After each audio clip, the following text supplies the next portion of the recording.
مہذب قومیں جو ہوتی ہیں وہ ہمیشہ تجارتی شاہراہوں کو کیا کرتی ہیں؟ محفوظ بناتی ہیں، کیونکہ ایسی شاہراہوں سے انسان کی ضرورت ریلیٹڈ ہوتی ہے. لیکن ایسی صورتحال میں اب کیا کہا جائے جب یہ سب کچھ اخلاقیات کے نام پہ ہی کیا جا رہا تھا، یعنی رسول اللہ کی اخلاقیات یہ کہہ رہی تھی کہ کفار مکہ کے قافلے لوٹو، اور یہ کارنامہ سر انجام دینے والا کوئی اور نہیں تھا بلکہ رسول اللہ، جنہیں کہ دنیا میں رحمت العالمین اور دنیا کی انسان کی اصلاح کے لیے لایا گیا، وہ خود ہی کفار مکہ کے قافلے لوٹنے کا یعنی چوری کرنے پر لوگوں کو آمادہ کرتے ہوئے نظر آتے ہیں. ایک طرف رسول اللہ کہتے ہیں کہ اگر میری بیٹی فاطمہ بھی چوری کرے تو اس کا ہاتھ کاٹ دیا جائے، تو رسول اللہ خود قافلے لوٹ رہے ہیں، ڈاکے مار رہے ہیں. تو اس سے صاف معلوم ہوتا ہے کہ جی ہجرت کا اصل مقصد مسلمانوں کے لیے کسی پرامن رہنے کی جگہ کو حاصل کرنا نہیں ہے، بلکہ ان کے لیے ایک محفوظ چھاونی حاصل کرنا ہے جہاں سے پھر دوسروں کے خلاف اس طرح کی جاہریت کو عملی جامہ پہنا دیا جائے. محدثین یعنی حدیث کے کہنے والے، سیرت نگار یعنی رسول اللہ کی سیرت کو بتانے والے، اور تاریخ اسلام لکھنے والے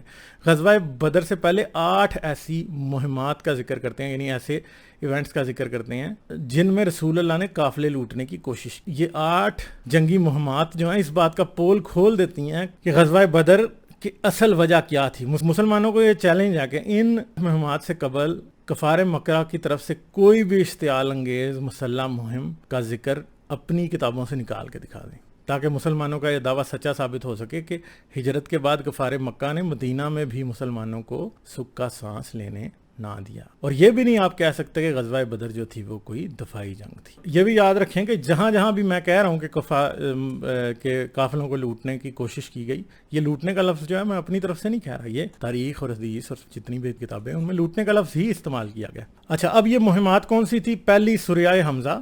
رسول اللہ نے سب سے پہلے ہجرت کے 7 مہینے بعد رمضان پہلی ہجری کو 30 مہاجرین کی ایک جماعت کو حضرت حمزہ کی زیر نگرانی سیف البحر کی طرف روانہ فرمایا، تاکہ قریش کا قافلہ جو ابو جہل کی سرکردگی میں شام سے مکہ کی طرف واپس آ رہا تھا اس کا تعاقب کریں.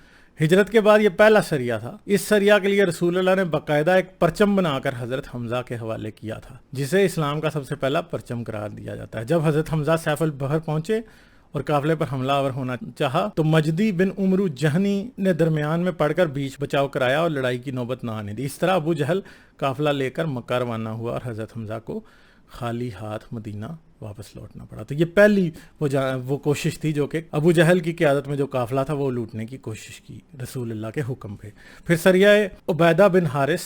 ہجرت کے 8 ماہ بعد شوال 1 ہجری کو رسول اللہ نے مہاجرین کے 60 یا 80 سواروں عبیدہ بن حارث کو ان کا امیر بنا کر رابغ کے مقام کی طرف روانہ کیا. وہاں پہنچ کر قریش کے قافلے سے مرد بھیڑ ہوئی جو 200 کی جمعیت پر مشتمل تھا. اس بار بھی لڑائی کی نوبت تو نہ آ سکی، البتہ سعد بن ابی وقاص نے ایک تیر چلایا. یہ پہلا تیر قرار دیا جاتا ہے جو اسلام میں چلایا گیا، جس کا اعزاز بھی ایک مظلوم مسلمان کو حاصل ہوتا ہے. افسوس پہلی یہ جاہریت یا جو انسٹیگیشن ہے یہ بھی کسی کافر کو نصیب نہیں ہوئی بلکہ رسول اللہ کے حکم پہ مسلمانوں نے ہی کی. پھر تیسرا سریہ سعد بن ابی وقاص اس کا لیڈر ہے. پھر ذی قعدہ کا مہینہ آیا. واضح رہے کہ ذی قعدہ کے مہینے کا شمار حرام مہینوں میں جن میں اسلامی تعلیمات کے مطابق بھی جنگ کرنا منع کیا گیا ہے. اور رسول اللہ نے 20 مہاجرین کو سعد بن ابی وقاص کی سرکردگی میں خرار کی طرف روانہ کیا. یہ لوگ دن میں تو چھپ جاتے اور رات میں قافلہ کو تلاش کرتے. خرار پہنچ کر معلوم ہوا قریش کا قافلہ تو نکل چکا، اس لیے ناکام و نامراد مدینہ واپس لوٹنا پڑا. تو یہ 3 ہو گئے ہیں ابھی. پھر غزوہ ابوا. عام طور پر مسلمانوں کو یہی معلوم ہے کہ غزوہ بدر وہ پہلا غزوہ تھا جس میں رسول اللہ نے خود شرکت کی تھی، لیکن سیرت کی تمام تر معتبر کتابوں کے مطابق غزوہ ابوا کو رسول اللہ کا پہلا غزوہ ہونے کا شرف و اعزاز حاصل ہے. 60 مہاجرین کے ہمراہ قریش کے ایک قافلے کی آمد کی خبر پا کر رسول اللہ اسے لوٹنے کی غرض سے روانہ ہوئے. افسوس جب آپ ابوا پہنچے تو قریش کا قافلہ نکل چکا تھا، اس لیے مال غنیمت حاصل کیے بغیر ہی مدینہ واپس آ گئے. اسی غزوہ کو غزوہ ودان بھی کہا جاتا ہے کیونکہ ابوا اور ودان قریب مقام ہیں جن کے درمیان 6 میل کا فاصلہ ہے. یہ مہم 15 روز پر مشتمل تھی. تو 15 روز رسول اللہ اس قافلے کے پیچھے مارے پھرتے رہے مگر یہ قافلہ ان کو نہیں ملا اور آخرکار یہ واپس آ گئے. پھر 5واں ہے غزوہ بوات. اس میں بھی رسول اللہ نے خود شرکت کی. اگلے ماہ یعنی ربیع الاول یعنی اس سے اگلے مہینے رسول اللہ کو پھر وحی کے ذریعے بتایا جا رہا ہے. اطلاع ملی کہ قریش کا ایک تجارتی قافلہ مکہ جا رہا ہے، اس لیے آپ 200 کا لشکر لے کر اس قافلے پر حملے کی غرض سے بوات کی طرف روانہ ہوئے. قریش کے اس قافلے میں 2500 اونٹ تھے اور امیہ بن خلف اس قافلے میں موجود تھے. قافلے کے کل شرکا کی تعداد 100 تھی. بوات پہنچ کر معلوم ہوا کہ قافلہ تو رسول اللہ کے بوات پہنچنے سے پہلے ہی وہاں سے آگے روانہ ہو چکا ہے, اس لیے بغیر جدال و قتال کے واپس مدینہ لوٹنا پڑا. تو دیکھیں جی, پھر رسول اللہ نے یہ 5واں قافلہ لوٹنے کی کوشش کی, ٹھیک ہے. پھر اس کے بعد چھٹا غزوہ عشیرہ, اس میں پھر اب رسول اللہ خود شامل ہوئے. جمادی الاولیٰ میں آپ نے 200 مہاجرین کو لے کر قریش کے قافلے پر حملہ کرنے کے لیے عشیرہ کی طرف خروج کیا جو ینبوع کے قریب ہے. اس مہم میں 30 اونٹ ہمراہ تھے. اس بار پھر حسب سابق رسول اللہ کے ہدف تک پہنچنے سے پہلے ہی کئی روز پیشتر قافلہ آگے نکل چکا تھا. چنانچہ مشیت یزدی کے خلاف بغیر مال غنیمت حاصل کیے مدینہ واپس لوٹنا پڑا. تو پھر نہیں ہوا. اب پھر 7واں غزوہ صفوان ہے, ٹھیک ہے جی. غزوہ عشیرہ سے واپسی کے بعد تقریباً 10 روز یعنی 10 روز انتظار کیا. یعنی اب آپ ایک بات سوچیں کہ اتنی ایک کنٹینیوٹی کے ساتھ ہم 7 پارٹیاں ایسی بنائی ہیں جو قافلہ لوٹنے جا رہی ہیں. تو اب مجھے آپ یہ بتائیں کہ رسول اللہ کا پھر کاروبار کیا تھا؟ قافلے لوٹنا کاروبار تھا نا اس وقت پہ رسول اللہ کا, یہی ان کا پیشہ تھا. تو غزوہ عشیرہ سے واپسی کے بعد تقریباً 10 روز رسول اللہ نے مدینے میں گزارے ہوں گے کہ قرظ بن جابر فہری نے مدینہ سے باہر ایک چراگاہ پر حملہ کیا اور اونٹ اور بکریاں لوٹ کر لے گیا. رسول اللہ یہ خبر سن کر اس کے تعاقب میں روانہ ہوئے اور مقام صفوان تک گئے, مگر آپ کے اس مقام تک پہنچنے سے پہلے ہی قرظ یہاں سے نکل چکا تھا. اس لیے مدینہ واپس لوٹتے ہی بنی صفوان نامی یہ مقام بدر کے قریب ایک جگہ ہے, اس لیے اس غزوہ کو بدر اولیٰ یا بدر صغریٰ بھی کہا جاتا ہے. یعنی اب یہ ایک جو کافر تھا مکہ کا, اس نے حملہ کر کے ان کی بکریاں شکریاں لوٹ لیں. اب آگے قرظ نے کیوں ایسا کیا یہ بھی لکھا ہے. قرظ بن جابر فہری کی جانب سے مدینہ کی چراگاہ پر حملہ ایک واحد مہم ہے جس کے بارے میں کہا جا سکتا ہے کہ کفار مکہ کی جانب سے مدینہ کے خلاف رونما ہوئی. لیکن اول تو یہ اہل مکہ کی قیادت کی طرف سے باقاعدہ کوئی مہم نہیں تھی, کیونکہ وہ خود ہی کر رہا تھا, اس نے کوئی ابو جہل سے یا فلانم کہاں سے اجازت نہیں لی تھی. دوسری یہ بات کہ قرظ بن فہری مسلمانوں کی جانب سے قریش کے قافلے کے بار بار تعاقب سے سخت سیخ پا تھا, کیونکہ اسے غصہ تھا یار یہ بار بار پیچھے آ رہے ہیں, قافلے لوٹنے کی کوشش کر رہے ہیں, تو اب ہم بھی ذرا ان کو مزہ چکھائیں. اس نے اپنی جانب سے مسلمانوں کو ڈرانے کی کوشش کی. اگر قریش کے قافلوں کا تعاقب جاری رکھا گیا تو قریش بھی مسلمانوں کو نقصان پہنچانے کا حق رکھتے ہیں. زیادہ سے زیادہ اسے قرظ بن جابر فہری کا غصے میں ذاتی اور پرسنل ایکٹ قرار دیا جا سکتا ہے. پھر 8واں سریہ عبداللہ بن جہش. غزوہ صفوان سے واپسی پر رجب 2 ہجری میں رسول اللہ نے عبداللہ بن جہش کو 11 مہاجرین کے ہمراہ مقام نخلہ کی جانب روانہ کیا. یہ رجب کا مہینہ بھی اشہر حرام یعنی حرمت والے مہینوں میں شمار ہوتا ہے, یعنی جن مہینوں میں جنگ کا حکم نہیں ہے, یعنی جنگ منع کی گئی ہے. روانگی کے وقت عبداللہ بن جہش کو رسول اللہ نے ایک خط دیا اور کہا کہ 2 دن کی مسافت طے کرنے کے بعد اسے کھول کر دیکھنا. چنانچہ 2 روز کا فاصلہ طے کرنے کے بعد خط کھول کر دیکھا تو لکھا تھا مکہ اور طائف کے درمیان مقام نخلہ پر اترو, وہاں سے قریش کا ایک تجارتی قافلہ گزرنے والا ہے, اس قافلے کی خبر گیری رکھو اور اس قافلے کی خبروں سے مطلع کرتے رہو. عبداللہ بن جہش نے خط پڑھ کر اپنے ساتھیوں سے کہا جس کو شہادت عزیز ہو وہ میرے ساتھ چلے, اور سب نے ان کے ساتھ جانا قبول کر لیا. جب قریش کا تجارتی قافلہ اس مقام سے گزرا تو حرمت کا مہینہ ہونے کے باوجود واقد بن عبداللہ تمیمی نے قافلے کے سردار عمرو بن الحضرمی کے ایک تیر مارا جس سے وہ مر گیا. اس کے مرتے ہی قافلے والے پریشان ہو کر بھاگ اٹھے اور مسلمانوں نے قافلے کے تمام مال و اسباب پر قبضہ کر لیا اور اہل قافلہ میں سے عثمان بن عبداللہ اور حکم بن کسان کو گرفتار کر لیا. عبداللہ بن جہش نے اس مال غنیمت کو 5 حصوں میں تقسیم کیا, 4 حصے جنگ کرنے والوں کو دیے اور 1 حصہ خمس یعنی 5واں حصہ رسول اللہ کے لیے رکھا. ابن شام کہتے ہیں یہ پہلی غنیمت تھی جو مسلمانوں کے ہاتھ آئی اور عمرو بن حضرمی وہ پہلا شخص تھا جو مسلمانوں کے ہاتھ سے قتل ہوا اور عثمان بن عبداللہ اور حکم بن کسان پہلے قیدی تھے جو مسلمانوں نے گرفتار کیے. ابن شام کے الفاظ پر غور کر لیجئے اور پھر فیصلہ کیجئے کہ جارحیت کرنے والا کون ہے. تو اب سمجھیں اس بات کو. ہجرت کے بعد رسول اللہ نے مسلسل قریش کے تجارتی قافلوں کو لوٹنے کی کوشش کی, انہیں ہراس کیا, جبکہ اس دوران سوائے قرظ بن جابر فہری والے انفرادی واقعہ کے جو اس کا پرسنل ایکٹ تھا, قریش کی جانب سے کوئی بھی ایسا کام نہیں کیا گیا جس کی وجہ سے مسلمانوں کو کوئی نقصان ہوا ہو, اور کسی بھی قسم کا انہوں نے چیزوں کو طول دینے کی کوشش نہیں کی. اس ساری تفصیل کو جاننے کے بعد مسلمان کیسے کہہ سکتے ہیں کہ غزوہ بدر کوئی دفاعی جنگ تھی، یا پھر اہل مکہ جو مکہ والے تھے انہوں نے مدینے میں مسلمانوں کا جینا حرام کیا ہوا تھا. اور یہ بھی نہیں کہا جا سکتا کہ مسلمانوں کی جتنی مہمیں تھی وہ ساری کی ساری ڈیفینسو تھی، بلکہ یہ سب کچھ اوفینسو تھا. اب ذرا غزوہ بدر جو ہے اس کی طرف بھی دیکھ لیتے ہیں، کیونکہ جنگ بدر مسلمانوں کی طرف سے اہل مکہ کی جاہریت کے مقابلے کے لیے کوئی ڈیفینسو جنگ نہیں تھی، بلکہ یہ بھی ایک ٹوٹلی اوفینسو چیز تھی. غزوہ بدر سے متعلق ابن اسحاق کیا کہتا ہے؟ پھر یہ خبر رسول اللہ کے گوش گزار ہوئی کہ ابو سفیان ملک شام سے قریش کا بہت بڑا قافلہ لے کر آ رہا ہے، جس میں قریش کا بہت کثیر مال تجارت ہے اور 30 یا 40 قریش کے آدمی ہیں.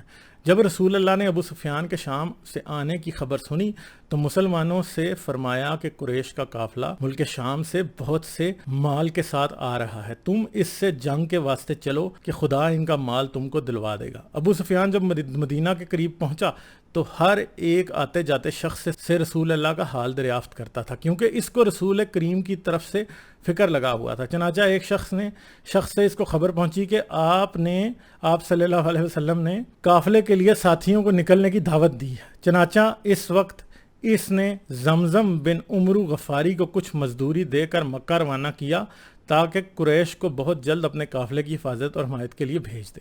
چنانچہ زمزم بن عمرو فوراً نہایت سرت کے ساتھ روانہ ہوا، مکہ پہنچا اور اس نے غل مچایا اور اپنے اونٹ کا کجاوا الٹا کر اور کرتا پھاڑ کر کہہ رہا تھا، اے گروہ قریش، التیمت تمہارے مال ابو سفیان کے ساتھ ہیں اور محمد نے ان کو لوٹنے کا ارادہ کیا ہے، تم جلد ابو سفیان کی مدد کو پہنچو. ابن اسحاق جو لکھتا ہے اس سے بہت سی باتیں یہاں پہ کلیئر ہو جاتی ہیں. پہلی بات یہ ہے کہ غزوہ بدر کا اصل مقصد مسلمانوں کی طرف سے قریش کے تجارتی قافلے کو لوٹنے کی کوشش تھا، نہ کہ قریش کی طرف سے مسلمانوں کے خلاف کسی قسم کی کوئی ملٹرسٹک ایکٹ تھا.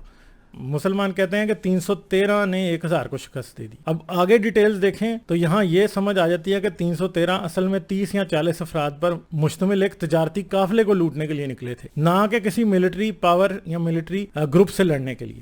وہ تو چونکہ ابو سفیان اپنا تجارتی قافلہ اپنی دانش مندی سے بچا کر مکہ تک پہنچنے میں کامیاب ہو گیا، ورنہ ان 313 کا اصل منصوبہ تو 30 یا 40 لوگوں پر مشتمل ایک تجارتی قافلے کو لوٹنا اور انہیں قتل کرنا تھا. رسول اللہ تیسری پھر بات یہ ہے کہ رسول اللہ کا یہ فرمان، تم اس سے جنگ کے واسطے چلو کہ خدا ان کا مال تم کو دلوا دے گا، غزوہ بدر کے تمام اغراض و مقاصد بہت اچھی طرح سے بیان کر دیتا ہے. پھر چوتھی بات ہے، قریش مکہ زمزم بن عمرو غفاری کی اطلاع پہ اپنے اموال بچانے اور ابو سفیان کی مدد کے لیے مکہ سے روانہ ہوئے تھے، نہ کہ مدینے پر یلغار کرنے کے لیے. جبکہ مسلمانوں کی طرف سے یہ جھوٹا پروپیگنڈا کیا جاتا ہے قریش مکہ براہ راست مدینہ پر حملہ آور ہونے کے ارادے سے مکہ سے روانہ ہوئے تھے. پھر ابن شام مزید لکھتا ہے، پھر آپ صلی اللہ علیہ وسلم نے سب کی طرف مخاطب ہو کر فرمایا، اے لوگو، جس کی رائے ہو بیان کرو، اور اس سے آپ کا منشا انصار کی رائے لینا تھا. حضور اکرم کو یہ اندیشہ تھا کہ انصار شاید میری اس مدد پر کفایت کریں گے. جو دشمن میرے اوپر مدینہ میں چڑھ آئے اس سے مجھے بچائیں، اور جب میں اپنے دشمنوں پر حملہ کرنے کے لیے نکلوں تو اس میں شریک نہ ہوں. کیونکہ ان کے ساتھ یہی کانٹریکٹ تھا کہ اگر کوئی مدینہ میں رسول اللہ پہ حملہ کرنے آئے گا تو یہ رسول اللہ کو پروٹیکٹ کریں گے، مگر اوفینسو جنگوں کی کوئی بات نہیں ہوئی تھی. یہاں دیکھ لیں، خود رسول اللہ دشمن پر حملہ آور ہونے کا ذکر کر رہے ہیں، نہ کہ کسی قسم کے ڈیفنس کا. اور رسول اللہ کو یہ شک تھا کہ انصار نے جس بات پہ بیعت کی ہے اس کے علاوہ وہ ان کے ساتھ شامل نہیں ہوں گے. لیکن یہاں تو رسول اللہ جو دشمن پہ جا رہے تھے حملہ کرنے، انہیں یہ بھی شک تھا کہ شاید انصار ان کے ساتھ نہیں ملیں گے. پھر ابن اسحاق پھر آگے اور مزید لکھتا ہے، جب ابو سفیان اپنے قافلے کو لے کر نکل گیا اور اس کو یقین ہو گیا کہ اب میں غازیان اسلام کی دستبرد سے بچ گیا ہوں، اس نے قریش کو کہلا بھیجا، جس قافلے کی مخالفت اور حمایت کے واسطے تم آئے تھے وہ قافلہ اب دشمن کی زد سے محفوظ نکل گیا ہے، لہٰذا تم بھی واپس مکے چلے جاؤ. ابو جہل نے کہا، ہم ابھی مکہ نہ جائیں گے، ہم بدر میں چل کر خوب اونٹ ذبح کریں گے اور 3 روز وہاں رہ کر خوب کھانے کھائیں گے اور شرابیں اڑائیں گے اور ناچ رنگ دیکھیں گے، تاکہ ہمارے اس کروفر کے ساتھ آنے کو دیکھ کر تمام عرب ہم سے خوف کریں اور جانے کہ ہاں قریش ایسے ہیں. کیونکہ ان دنوں میں بدر کے میدان میں بازار لگتا تھا اور عرب کے ہر ایک شہر کے لوگ یہاں آ کر جمع ہوتے اور خرید و فروخت کرتے تھے. ابن اسحاق کے اس بیان سے مزید اس امر کی تائید ہوتی ہے کہ قریش مکہ کا جنگ و جدال کا کوئی ارادہ ہی نہیں تھا. ابو سفیان نے خود پیغام بھیجا تھا کہ قافلہ مدینہ پہنچ گیا، اب تم واپس چلے جاؤ. اور عمرو بن ہشام یعنی ابو جہل جو تھا وہ بدر جانا چاہتا تھا اور وہ بدر کے بازار میں شرکت کر کے وہاں ایک میلہ لگانا چاہتا تھا تاکہ سارے عربوں کو یہ معلوم ہو جائے کہ قریش جو ہیں وہ بڑے طاقتور ہیں۔ تو پھر ابو جہل کی یہ جو ساری داستان ہے یہ سن کر اخنس بن شریک بن عمرو بن وہب ثقفی نے، جو بنی زہرہ کا حلیف تھا یعنی ان کا ساتھی تھا، مقام حجفہ میں اپنی قوم سے کہا کہ اے بنی زہرہ، اللہ تعالیٰ نے تمہارے مال اور تمہارے آدمی یعنی مخرمہ بن نوفل کو جو ابو سفیان کے ساتھ تھا نجات دے دی۔ اب تمہیں کیا ضروری ہے کہ تم خام خواہ پریشان ہو؟ جس کام کی خاطر تم آئے تھے وہ کام ہو گیا۔ میرے نزدیک یہی مناسب ہے کہ تم اس ابو جہل کے کہنے میں نہ آؤ اور اپنے گھر کو چل دو۔ چنانچہ بنو زہرہ کے تمام لوگ اور بنی عدی بن کعب کے سب لوگ مکہ کو واپس ہو لیے۔ بدر میں ان میں سے ایک بھی شریک نہ ہوا۔ اس طرح طالب بن ابی طالب بھی چند لوگوں کے ساتھ مکہ کو واپس ہو گئے، کیونکہ قریش نے ان سے کہا تھا کہ اے بنی ہاشم، اگرچہ تم ہمارے ساتھ چلے آئے ہو مگر تمہارے دل محمد ہی کی طرف ہے۔ باقی قبائل قریش بدر کی طرف ابو جہل کی سرکردگی میں روانہ ہوئے۔ اب سیرت ابن ہشام کی روشنی میں آپ دیکھیں کہ کیسے ہو سکتا ہے کہ مسلمانوں کے 313 تھے اور ان کے 1000 تھے، لیکن یہ نہیں بتایا جاتا کہ جنگ سے پہلے ہی قریش کے قافلے سے بنو زہرہ، بنو عدی، بنو کعب کے تمام لوگ اور طالب بن ابی طالب اپنے ساتھیوں کے ساتھ جنگ سے قبل ہی مکہ چلا گیا تھا۔ اب ابن ہشام نے ان واپس جانے والوں کی تعداد کا ذکر تو نہیں کیا۔ دوسری طرف طبقات ابن سعد میں بنو زہرہ کے افراد کی تعداد 100 تا 300 کہا گیا، اور بنی عدی بن کعب کی تعداد سے بھی قیاس کیا جا سکتا ہے کہ ان کی بھی کافی تعداد تھی، لیکن بنو زہرہ اور بنو عدی بن کعب کے تمام لوگ ہی واپس جانے کا ذکر ہے، جس سے اندازہ کیا جا سکتا ہے کہ یہ تو پیچھے جو لوگ بچے ہوں گے جن کے ساتھ مسلمانوں کی جنگ ہوئی وہ تو تھوڑے سے تھے، وہ زیادہ نہیں تھے، کیونکہ زیادہ قریش تو پہلے ہی لکھا ہے واپس چلے گئے تھے۔ جب طالب بن ابی طالب کا ذکر کیا جاتا ہے تو اس میں کہا جاتا ہے کہ چند افراد، تھوڑے سے لوگ ہیں جو کہ واپس گئے، مگر دوسروں کے بارے میں یہ نہیں کہا جاتا کہ تھوڑے سے لوگ تھے۔ اس لیے اگر ہم کریٹیکلی دیکھیں اور ایمانداری سے دیکھیں تو یہ مسلمانوں کے 313 ان کا مقابلہ 900 یا 1000 سے نہیں ہوا۔ زیادہ سے زیادہ یہی کہا جا سکتا ہے کہ قریش مکہ کی تعداد مسلمانوں کے برابر یا پھر 1.5 گنا زیادہ ہو سکتی ہے۔ پھر دوسری طرف مسلمانوں کے 313 کا مقابلہ 1000 سے تو نہیں کہنا چاہیے، کیونکہ مسلمانوں کے عقیدے کے مطابق تو اس میں 5000 فرشتے بھی شامل ہوئے تھے، تو اس کا مطلب ہے کہ پھر جتنے بھی لوگ تھے کفار مکہ وہ تو بےچارے ایک سیریس ڈس ایڈوانٹیج پہ تھے، تو ان کے پاس تو کوئی چانس ہی نہیں تھا مسلمانوں سے جیتنے کا۔ تو یہ سارا مسئلہ ہے۔ بیسیکلی اس ویڈیو میں میں نے جو ہے وہ غزوہ بدر کی سٹوری بتانا میرا مقصد نہیں تھا، بلکہ میرا مقصد یہ بتانا تھا کہ وہ کیا باتیں تھیں جن کی وجہ سے یہ غزوہ بدر تک پہنچ کے وہاں پہ ایک جنگ اور خون بہایا گیا، وہ کس وجہ سے ہوئی۔ اور اس ساری باتوں میں آپ کو بڑے اچھے طریقے سے یہ نظر آ رہا ہے کہ یہ سب چیزوں کے جو پرپیٹریٹر ہیں، یہاں جو شرارتی لوگ نظر آتے ہیں، جو شر پھیلانے والے نظر آتے ہیں، وہ مسلمان ہیں۔ پھر رسول اللہ کے اپنے حکموں کے مطابق چوری کی سزا ہاتھ کاٹنا ہے، تو ڈاکے کی سزا پھر کیا ہوگی؟ تیسری بات یہ ہے کہ آپ کو ادھر ان جو میں نے پہلے 7 اور یا 8 میں نے ذکر کیا ان مہمات کا جو کہ غزوہ بدر سے پہلے ہوئی، تو ان میں آپ کو یہ بھی نظر آتا ہے کہ کئی دفعہ رسول اللہ کو وہی سے پتہ چل رہا ہے کہ جی جو ہے نا کہ فلاں جگہ پہ قافلہ گزر رہا ہے، مگر جب وہاں پہ پہنچتے ہیں وہ قافلہ وہاں نہیں ہوتا۔ تو میں تو یہ سوچتا ہوں کہ وہ لوگ جو کہ رسول اللہ کے کہنے پہ وہاں پہ چل رہے تھے اور انہیں بتا رہے تھے رسول اللہ کہ مجھے وحی کے ذریعے پتہ لگا، تو ان لوگوں کو نے کبھی یہ کیوں نہیں سوچا کہ بھائی اس کو وحی کے ذریعے پتہ لگا اور بات غلط ہو گئی ہے؟ ظاہری بات ہے کہ جن قافلوں کی خبر وحی کے ذریعے دی گئی تھی ان قافلوں کو تو 100% لوٹنا چاہیے تھا، مگر ایسا نہیں ہوا۔ اور آخری جو 8ویں مہم تھی جو کہ سریہ عبداللہ بن جہش تھا، اس میں ہی صرف مسلمانوں کے ہاتھ کوئی مال آیا اور پہلی دفعہ مسلمانوں نے مال لوٹا اور اس میں سے 5واں حصہ جو ہے رسول کو دیا گیا۔ تو یہ غزوہ بدر کے غراض و مقاصد ہیں اور یہ اس کی وجوہات ہیں جو اس تک لیڈ کرتی ہیں، اور ان میں کہیں بھی یہ نظر نہیں آتا کہ رسول اللہ کسی طرح کی ڈیفینسو جنگ لڑ رہے تھے، بلکہ ہر طرف سے یہی نظر آتا ہے کہ رسول اللہ جو ہے مکمل شرارت کے موڈ میں تھے، بلکہ ایک لٹیرے اور ڈاکو والا سلسلہ، کیونکہ ظاہری بات ہے کہ ایک تقریباً سال سوا سال کے عرصے میں آپ نے 8 ایسی مہمات کرنے کی کوشش کی جدھر آپ نے قافلوں کو لوٹنے کی کوشش کی، تو پھر آپ سوچیں کہ ایک علاقے میں بیٹھے ہوئے لوگ اگر اتنی دیر سے قافلے ہی لوٹنے کی کوشش کر رہے تھے تو ان کا پھر پیشہ کیا تھا؟ پھر وہ ڈاکو ہی تھے نا، تو آپ پھر یہ تو نہیں کہہ سکتے بڑے اچھے لوگ تھے۔ سمجھ میں تو پھر یہی آتا ہے کہ یہ بیسیکلی ڈاکو تھے اور کچھ بھی نہیں تھا۔ تو چلیں جی، امید ہے آپ کو اس ویڈیو سے کافی نئی چیزیں پتہ چلی ہوں گی۔ مجھے اجازت دیں، پھر ملیں گے کسی نئی ویڈیو میں کسی نئے ٹاپک کے ساتھ۔ میری ویڈیوز کو دیکھتے رہنے کے لیے چینل کو سبسکرائب کریں اور گھنٹی کا بٹن دبا کر آل نوٹیفیکیشنز پر کلک کر لیں تاکہ آپ سے فیوچر میں کوئی بھی نوٹیفیکیشن مس نہ ہونے پائے۔ اس کے ساتھ ساتھ مجھے اور میرے چینل کو سپورٹ کرنے کے لیے پیٹریون پر میرے چینل کے ممبر بنیں۔ اس ویڈیو کو لازماً لائک کریں اور کمنٹ میں اپنی رائے کا اظہار ضرور کریں تاکہ آپ کا فیڈ بیک مجھ تک پہنچ سکے۔